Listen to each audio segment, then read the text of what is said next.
Well, someone that will be watching those interest rates very closely will be the people at Balwin Properties, the country's largest sectional title developer. Balwin Properties says the loss of 3 months of construction time during the national lockdown has hit its results. However, sales of 1 and 2 bedroom apartments remain strong. The group reported an 18% drop in profits for the full year to February. The firm's Chief Financial Officer, Jonathan Weltman, joins me now. Jonathan, thanks indeed for talking to us. So while we had the halting of construction last year for 3 months, and you guys made a focus on this, on the other end of the spectrum, you also had historically low interest rates and a preference to work from home. So in many ways, that was the story of residential property last year, wasn't it? Absolutely, yes. Thank you so much. And that's exactly what the story was. You know, we lost about 3 months, 25% of our financial year due to lockdown and restarting. So it was a race against time to sort of catch that up. And I'm pleased we managed to do that successfully. We only ended the year with revenue down 7%. So losing 25% of the year, revenue down 7%. And as you mentioned, profits down 18%, but a good effort at the end of the day to achieve over 336 million profit for the period. And I see people are still very much scooping these 1 and 2 bedroom apartments, which according to your results account for 70% of total number of apartments recognized in revenue. That's an interesting feature.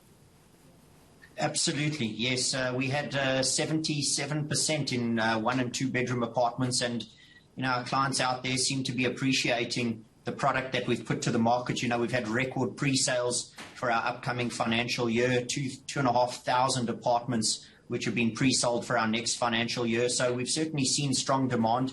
And as you mentioned earlier, you know, the low interest rates at 7% prime has really benefited us as a business. And our clients seem to be buying more and more. And obviously the effects of COVID, you know, people spending more time at home and appreciating the value of their home. And so we've seen this with the demand for our apartments.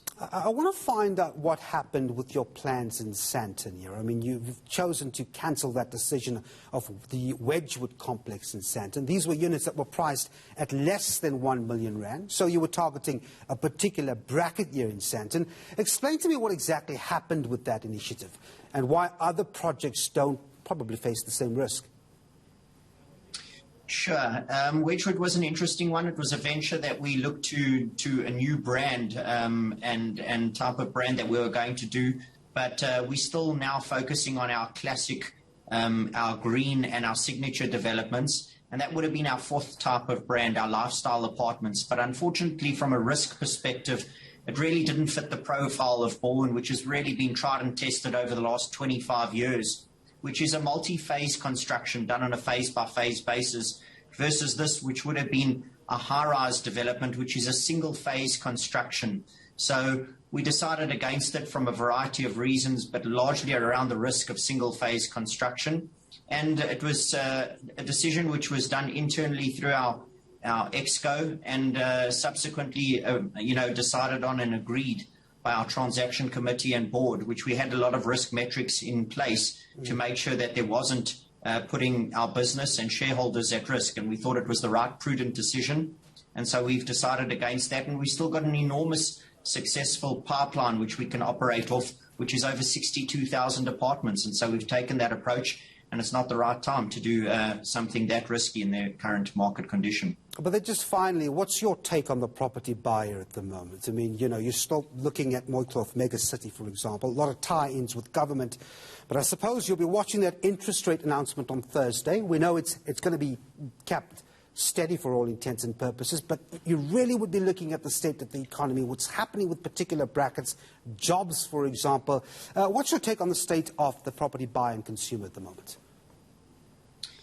No, the property buyer is very sophisticated. You know, beside the fact that, you know, we operate in the mid-market segment, you know, the client out there is very, very sophisticated. They know exactly what they want.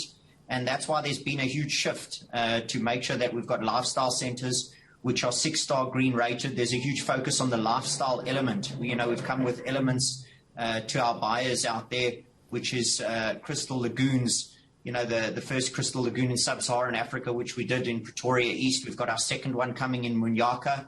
And we've added that to that offering, fiber-enabled homes. We've now adding in Montessori schools. So the whole lifestyle element is critical to our clients, and that's what they're demanding, and that's what we're giving them. And I think that's why we've seen a success in our product that we're bringing out to the market. And obviously that's been helped by the low interest rate environment. But the clients are sophisticated out there, and we have to adapt. All right, we'll leave it there. Thanks very much indeed for giving us your insights on those results in the property market. The firm's Chief Financial Officer at Balwin Properties, Jonathan Weltman.